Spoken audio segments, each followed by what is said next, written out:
Todos nós temos uma maneira de ver o universo, graças ao que a pesquisa nos diz. Mas agora, o Hubble acaba de confirmar que algo não está certo com a nossa física.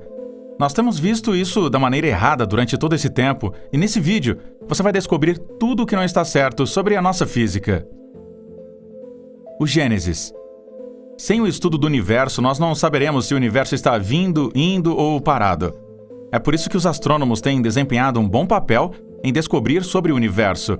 No entanto, em 1929, o astrônomo americano Edwin Hubble fez uma descoberta chocante após o evento do Big Bang. O evento do Big Bang é uma teoria física que descreve como o universo se expandiu em um estado inicial de altura, densidade e temperatura. Após o evento Big Bang, os cientistas acreditavam que o universo continuaria a se expandir mais lentamente, de acordo com Edwin Hubble, enquanto observava galáxias distantes. Ele inclusive descobriu que a velocidade de recessão das galáxias é proporcional à sua distância. Isso significa que nosso universo estava sim se expandindo e as galáxias estavam se afastando mais da Terra, recuando mais rápido, quanto mais distantes elas estavam. Embora os cientistas esperassem que esta expansão abrandasse com o tempo, esta expansão está acelerando em seu lugar e isso tem colocado os astrônomos em seus dedos dos pés. Todos eles querem saber o que está causando a expansão. A constante do Hubble. Há uma necessidade de conhecer o tamanho real do universo, daí a necessidade da constante do Hubble.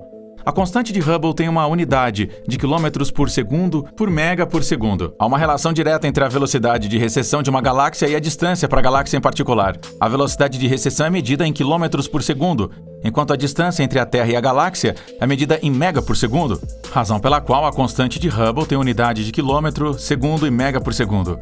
Vamos assumir que temos uma constante de Hubble de 50 km por segundo por mega por segundo, o que significa que, para cada mega por segundo da sua distância, uma galáxia irá adquirir uma velocidade recessiva entre 50 km por segundo. A constante de Hubble é representada por H0 e é um número significativo em cosmologia, porque é a maneira de ter uma melhor compreensão do universo, especialmente seu tamanho. Você vê a constante de Hubble? Soa muito fácil de entender, mas ainda é muito difícil de obter o seu valor preciso, porque, para calculá-la, precisamos da velocidade de recessão de uma galáxia e da distância da galáxia da Terra. A velocidade de recessão é medida pela observação das mudanças de comprimento de onda das linhas espectrais emitidas pelo objeto chamado redshift cosmológico do objeto. Simples, não é? O único parâmetro difícil é a distância. E uma das maneiras de medir a distância é observando as variáveis dos Cepheid que vivem nele. Os Cepheids percorrem um ciclo completo de brilho máximo e a um mínimo, então o processo se repete. Há uma necessidade de saber que o período de variabilidade dos Cepheids está diretamente relacionado à sua luminosidade, o que significa que quanto mais longo o período de variabilidade, mais o Cepheid se torna luminoso. O Cepheid é o que o Hubble usou em primeiro lugar para medir a distância, medindo a diferença entre a luminosidade observada e a real. Dessa forma, os astrônomos foram capazes de estimar a sua distância usando a equação do módulo de distância. Mas antes que eles possam fazer os cálculos, a relação entre o período de variabilidade e a luminosidade deve ser calibrada com as variáveis de Cepheid que estão próximas, cuja distância pode ser facilmente medida usando o método de paralaxe. E aí que as coisas ficam um pouco difíceis. Para se obter os números, são necessárias medições precisas das distâncias astronômicas. Todos os passos para medir a distância cósmica são chamados de Cosmic Distance Ladder, escada cósmica de distância. Esse método é muito bem e deve ser eficaz, mas a cada passo as complexidades se tornam maiores. Entretanto, Hubble foi capaz de derivar a variação entre a velocidade e a distância para a constante de 500 km por segundo por mega por segundo de Hubble. Mas os Cepheids só podem ser usados para medir a distância de cerca de 1 km por segundo a 50 mega por segundo. Isso significa simplesmente que os astrônomos não podem fixar um valor constante apenas observando o comportamento de galáxias de até 50 megas por segundo. Se nós realmente queremos conhecer a constante de Hubble, precisamos nos voltar para estrelas explosivas chamadas tipo Ia Supernovae, que é uma supernova que ocorre com um sistema binário, no qual uma das estrelas é uma anã branca. Quando a anã branca passa por uma fusão e eventualmente explode, as explosões são tão brilhantes que as tornam perfeitas para calcular distâncias maiores. Para conseguir isso, um projeto chamado The Hubble Shoes Program foi lançado. O programa significa supernova H0 para a equação de estado da energia escura. A descoberta. Durante o tempo de Hubble, ele tirou imagens astronômicas brilhando a luz através de um telescópio em uma placa fotográfica e calculou as distâncias daquelas imagens. No entanto, essas imagens eram difíceis e imprecisas. Quando o telescópio espacial Hubble foi lançado em 1990, a taxa de expansão do universo era tão incerta que sua idade poderia ser de apenas 8 bilhões de anos ou até mesmo 20 bilhões de anos. Entretanto, após 30 anos de trabalho meticuloso, usando o extraordinário poder de observação do telescópio Hubble, inúmeras equipes de astrônomos reduziram a taxa de expansão para uma precisão de pouco mais de 1%. Isso pode ser usado para prever que o universo irá dobrar de tamanho em 10 bilhões de anos.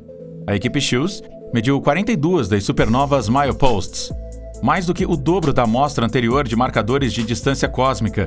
Entretanto, quando eles começaram a coletar informações sobre a expansão do universo, uma discrepância surgiu.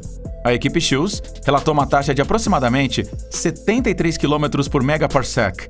Mas quando se leva em conta as observações do universo profundo, isso diminui para cerca de 67,5 km por megaparsec. Um megaparsec é uma medida de distância igual a 1 milhão de parsecs, ou 3,26 milhões de anos-luz. A equipe considera galáxias que estão a 2 bilhões de anos-luz de distância, o que significa que ela mede a atual taxa de expansão do universo. Isso sugere que a evolução e a expansão do universo são mais complicadas do que tínhamos percebido e que há mais a aprender sobre como o universo está mudando. Crise cosmológica. Por anos, especialistas têm estudado a taxa de expansão do universo desde os anos 1920, usando medidas dos astrônomos Edwin Hubble e Georges Lemaitre. Mesmo após o nascimento de um grande telescópio espacial na década de 70, eles gastaram muito dinheiro e esforço com o telescópio apenas para poder resolver o problema dos Cepheids. Os Cepheids têm sido o padrão de ouro dos marcadores de milhas cósmicas desde que sua utilidade foi descoberta pela astrônoma Henrietta Swan-Leavitt em 1912. Mas como dito anteriormente, eles não podem ser usados para calcular distâncias muito maiores. Em 2019, depois que a equipe SHOES reportou um valor da constante do Hubble, eles tiveram que ter certeza de que o valor estava correto, e para fazer isso, eles precisavam voltar no tempo. Isso porque se a taxa de expansão do universo pode ser medida logo após o Big Bang, esse valor pode ser usado para fazer estimativas da constante de Hubble para o cenário atual. Depois que os astrônomos fizeram isso, eles viram uma crise na frente deles. O que sabemos é que depois do Big Bang, o superaquecimento de toda a matéria no universo liberou uma grande quantidade de energia, e à medida que o universo se expandia, a radiação ficava mais redshifted. Através do uso do fundo da onda cósmica, também chamado de CMB, os astrônomos foram capazes de estimar o quanto a radiação redshifted. Métodos diferentes também foram usados para modelar a expansão do universo, e quando nada foi adicionado, isso se tornou uma grande crise na cosmologia. O novo valor. A constante do Hubble é fundamental para estimar a idade do universo e fornecer um teste básico de nossa compreensão do universo. Ela pode ser usada para prever quão rápido um objeto astronômico a uma distância conhecida está se afastando da Terra. Astrônomos têm tentado diferentes métodos para alcançar maior precisão em seus valores observacionais e, recentemente, eles alcançaram um novo marco. A equipe do SHOES revisou todos os dados de Hubble, usando mais de 1.000 órbitas de Hubble e analisou 42 dados de supernovas mileposts que explodem a uma taxa de cerca de 1 em um ano. Finalmente, eles foram capazes de chegar a um ponto de 73 km por segundo por megaparsec, que é novamente maior que a previsão teórica de 67,5 km por segundo por megaparsec. Essa medida é cerca de 8 vezes mais precisa do que a capacidade esperada do Hubble, mas esse tamanho de amostra é maior que qualquer tamanho que já tenha sido usado. Então podemos dizer que há 1 em 1 milhão de chances de que a nova estimativa esteja errada. Esse novo resultado dará espaço para maior compreensão do universo, mesmo que a causa da discrepância inicial seja desconhecida. Falando sobre a causa da discrepância, os cientistas suspeitam da energia negra no universo. Energia escura. Essa é uma frase que os físicos têm usado para descrever uma coisa misteriosa que está causando acontecimentos incomuns no universo. Esta é a premissa mais aceitável para explicar a expansão acelerada do universo. A partir de 2021, existem áreas ativas de pesquisa cosmológica para entender a natureza fundamental da energia negra. Supondo que o modelo de cosmologia do MDL esteja correto, a partir de 2013, as melhores medições atuais indicam que a energia escura contribui com 68% da energia total no universo atualmente observável. A energia em massa da matéria escura e da matéria comum contribui com 26% e 5%, respectivamente, e outros componentes, como neutrinos e fótons, contribuem com uma quantidade muito pequena. A explicação mais simples para a energia escura é que ela é uma energia intrínseca e fundamental do espaço, já que a energia e massa estão relacionadas de acordo com a equação de Einstein. A teoria da relatividade geral de Einstein prediz que esta energia terá um efeito gravitacional. Às vezes, ela é chamada de energia de vácuo, porque é a densidade energética do espaço. O grande vácuo. Repulsão e atração. A grande pergunta que os cientistas fizeram foi: o que causa o movimento do universo a essa velocidade e nessa direção? Até agora, os cientistas supunham que uma região densa do universo está nos puxando para ela, da mesma forma que a gravidade fez a maçã de Newton cair na Terra. De acordo com a pesquisa, os cientistas acreditam que nossa galáxia não está apenas sendo puxada, mas também empurrada. Portanto, esse é um caso de atração e repulsão. Pesquisadores descobriram uma região muito grande em nossa vizinhança extragaláctica, escassamente povoada por galáxias. Este vazio exerce uma força repelente sobre o nosso grupo local de galáxias. Os cientistas inicialmente assumiram que uma região densa do universo estava nos puxando para ela, a principal razão sendo algo que eles descreveram como o Grande Atraidor, uma região de uma meia dúzia de aglomerados ricos de galáxias, 150 milhões de anos-luz da Via Láctea.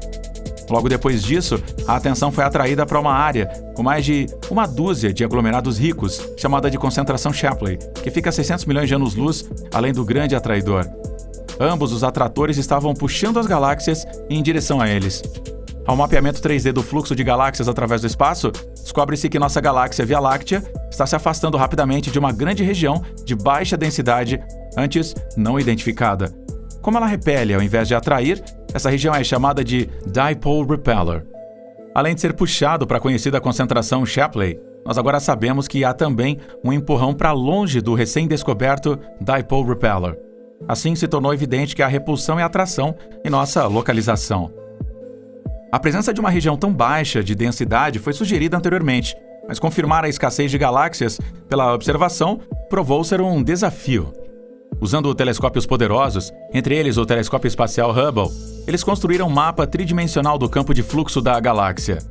Os fluxos são respostas diretas à distribuição da matéria, longe de regiões que estão relativamente vazias e em direção a regiões de concentração de massa. Ao identificar o Dipole Repeller, os pesquisadores foram capazes de reconciliar tanto a direção do movimento da Via Láctea quanto a sua magnitude. Eles esperam que futuras pesquisas ultrassensíveis, em comprimentos de onda ópticos, quase infravermelhos e de rádio, identifiquem diretamente as poucas galáxias que eles acreditam estar neste vazio, o que confirmaria diretamente o vazio associado com o Dipole Repeller. O grande vácuo. Como sabemos, a Terra gira em torno do Sol. O Sol também não encarna uma estrutura rígida. O Sol gira ao redor do centro da Via Láctea a uma velocidade de 137 milhas por segundo, mas mesmo aqui, o carrossel cósmico está longe de chegar ao impasse com a galáxia Andrômeda a cerca de 70 galáxias anãs.